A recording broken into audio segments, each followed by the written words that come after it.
Hello friends, welcome back to my new blog. I hope आप सब अच्छे होंगे। मॉर्निंग का टाइम है। यहाँ पर मैं रजाई तय लगा रही हूँ। ठंड बहुत ज़्यादा हो रही है। जितना लेट हम घर का काम करेंगे तो उतना लेट ही हमें हो जाएगा। इसलिए कोशिश करती हूँ कि जल्दी उठूँ और जल्दी अपने घर के काम को निपटाऊँ।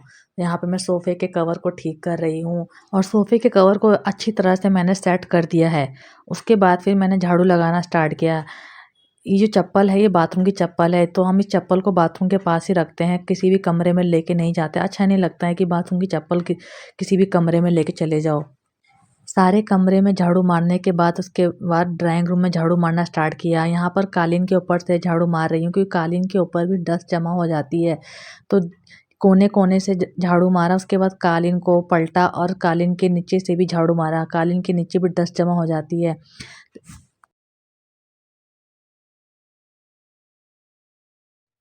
सारे कमरे में झाड़ू मारने के बाद फिर छत पर झाड़ू मारा।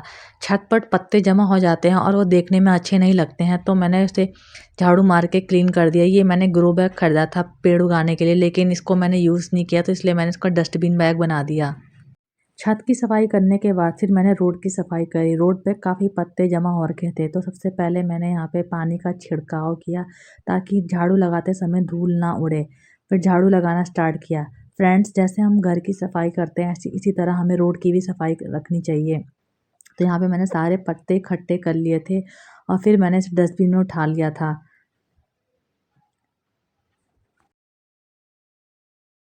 ये हमारी कॉलोनी का कुत्ता है। जब भी कॉलोनी का किसी भी पर्सन को देखता है तो ये उसके पास आ जाता है और इसका नाम टॉमी है। तो फ्रेंड, झाड़ू लगाने के बाद फिर मैंने ये झाड़ू को धो दिया है। मेरे पास 2 झाड़ू है, घर की झाड़ू जो घर में लगाते हैं और बाहर की झाड़ू सिर्फ़ बाहर यूज़ किया ज करते हैं। तो मैंने बाहर की झाड़ू को धो दिया था, यहाँ ग्रो बैग को भी धो दिया था। पोछा लगाना था तो इसीलिए स्कूटी को बाहर खड़ा कर दिया था, क्योंकि गाड़ी खड़ी रहती है तो पोछा ढंग से नहीं लग पाता है।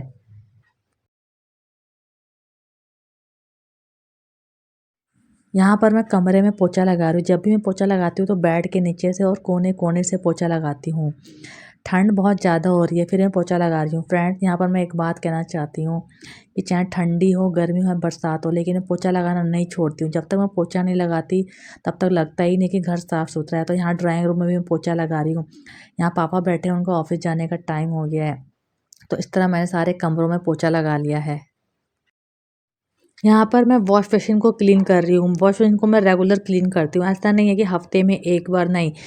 इसे मैं रेगुलर क्लीन करती हूँ ताकि ये मैसी-मैसी ना दिखे, क्योंकि यहाँ पे हम रोज़ फेस वॉश करते हैं, ब्रश करते हैं। साथ ही साथ मैंने फेस वॉश और डेटॉल को भी पानी से क्लीन कर दिया है। अब फाइनली बारी आती है पोर्च की।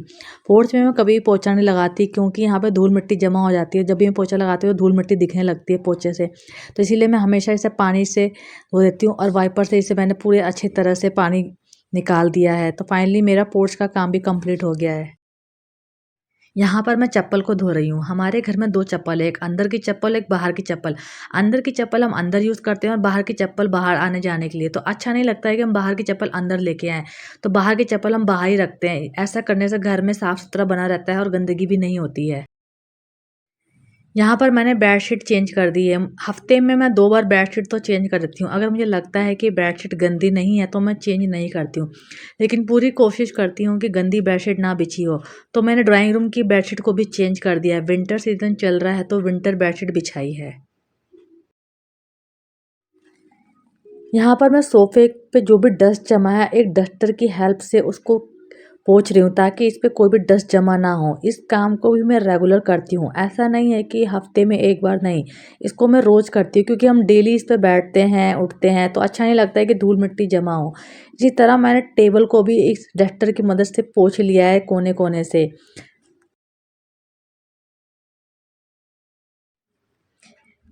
यहाँ पर मम्मी ने मॉर्निंग का ब्रेकफास्ट बना लिया है, उन्होंने किचन को क्लीन कर दिया है और बर्तन धो रही हैं। जब 2 लोग मिलके काम करते हैं तो काम ईज़िली कंप्लीट हो जाता है और काम का बर्डन भी नहीं पड़ता है। अब बारी आती है नहाने की, तो मैं बाथरूम में डायरेक्टली नहाने नहीं जाती हूँ। सबसे पहले मैं बाथरूम को क्लीन करती हूँ। जहाँ-जहाँ पानी के छींटे पड़े हुए होते हैं, वहाँ एक कपड़े की मदद से अच्छे से पोंछ लेती हूँ। जो भी बाथरूम के यूज़ेबल प्रोडक्ट हैं, उसे भी कपड़े से मैं अच्छे से पोंछ लेती हूँ। यहाँ पे मैंने मिरर को भी कपड़े से पोंछ लिया है। और लास्ट में टाइल को मैं सर्फ की मदद से स्क्रब करती हूँ ताकि इस पर जो भी दाग धब्बे लगे हों अच्छे से रिमूव हो जाए। तो यहाँ मैं पानी से इसे धो देती हूँ और वो अच्छे से वॉश हो जाता है। उसके बाद मैं नलके को भी मैंने सर्फ की मदद से स्क्रब किया ताकि नलके पे जो भी दाग धब्बे लगे हों रिमूव हो जाए। तो यहाँ पे नलका भी अच्छे से नीट एंड क्लीन हो गया और लास्ट में मैंने वॉश बेसिन में फ़िनाइल की गोली डाल दी ताकि इसमें स्मेल ना आए। तो फाइनली मेरा बाथरूम नीट एंड क्लीन हो गया है। फ्रेंड्स, बाथरूम जब नीट एंड क्लीन होता है तो मन भी करता है नहाने को।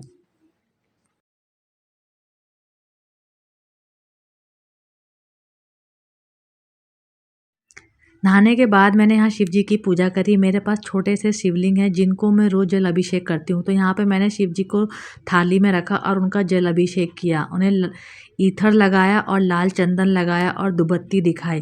तो इस तरह से मैंने शिव जी की पूजा करी। मेरी पूजा बहुत सिंपल एंड सोबर तरीके से थी। तो जल अभिषेक किया हुआ पानी मैंने एक लोटे में डाल लिया और उसे मैं पौधे में डाल देती हूँ। उस पानी को मैं इधर उधर नहीं फेंकती हूँ। फाइनली सारे काम निपटाने के बाद मैंने ब्रेकफास्ट किया। ब्रेकफास्ट में मैंने साग और मक्की की रोटी खाई।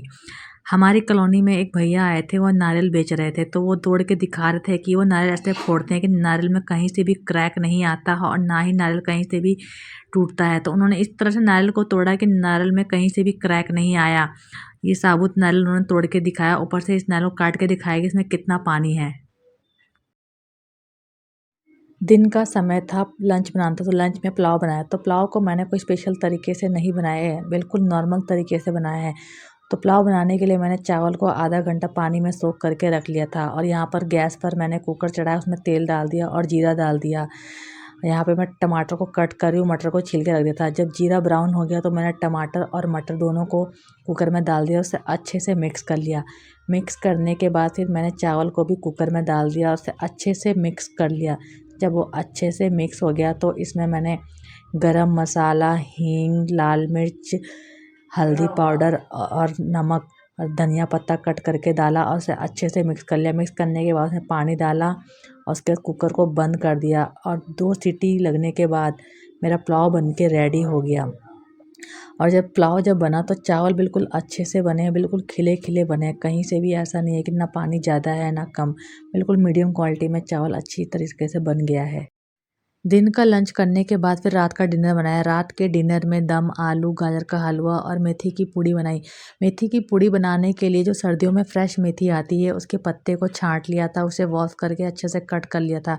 कट करने के बाद आटे में डालकर और थोड़ा-सा नमक डालकर उसे गूँध लिया था और उसकी पूड़ी बनाने लगी। जब पूड़ी बना रही थी तो पूड़ी बिल्कुल सॉफ्ट और नरम करकरारी पूड़ी बन रही थी, देखने में भी काफ़ी अच्छी लग रही थी। तो एक थाली में पूड़ी, गाजर का हलवा, दम आलू और पापड़ रखा और मम्मी-पापा को सर्व किया। खाना काफ़ी स्वादिष्ट बना था, तो यहाँ पे मम्मी-पापा ने खाना खा लिया था, फिर उसके बाद मैंने खाना खाया। ये जो आप कुत्ते देख रहे हो ये सीसीटीवी कैमरा की रिकॉर्डिंग है और ये जो इंसिडेंट है मेरे घर से काफ़ी दूर दूसरी कॉलोनी का इंसिडेंट है। तो यहाँ पे काफ़ी मात्रा में कुत्ते इकट्ठे हो रखे थे और वो चीता को देख के भौंक रहे थे। कॉलोनी में किसी को भी नहीं पता था कि कुत्ते क्यों भौंक रहे हैं। तो फ्रेंड, ज़ाहिर-सी बात है कि हम जंगल को काट कर जानवरों का घर उजाड़ कर अपना घर बनाएँगे तो वो हमारे ही एरिया में आएँगे। तो ये चीता 1 नहीं 2 नहीं काफ़ी मात्रा में इस कॉलोनी में एंट्री कर रहे थे और यहाँ पर फॉरेस्ट डिपार्टमेंट को कंप्लेंट करी गई। ये काफ़ी घातक थे, तो फॉरेस्ट डिपार्टमेंट ने यहाँ इस कॉलोनी में आके इंक्वायरी ली और एक्शन किया। तो फ्रेंड्स, आज का जो मेरा व्लॉग था यहीं तक था। आई होप आपको मेरा व्लॉग अच्छा लगा होगा। मेरे चैनल को लाइक सब्सक्राइब कर दीजिए। जो भी आपके फीडबैक है मुझे कमेंट बॉक्स में दीजिए और मेरे चैनल पे ऐसे ही बने रहिए। Thank you, bye bye.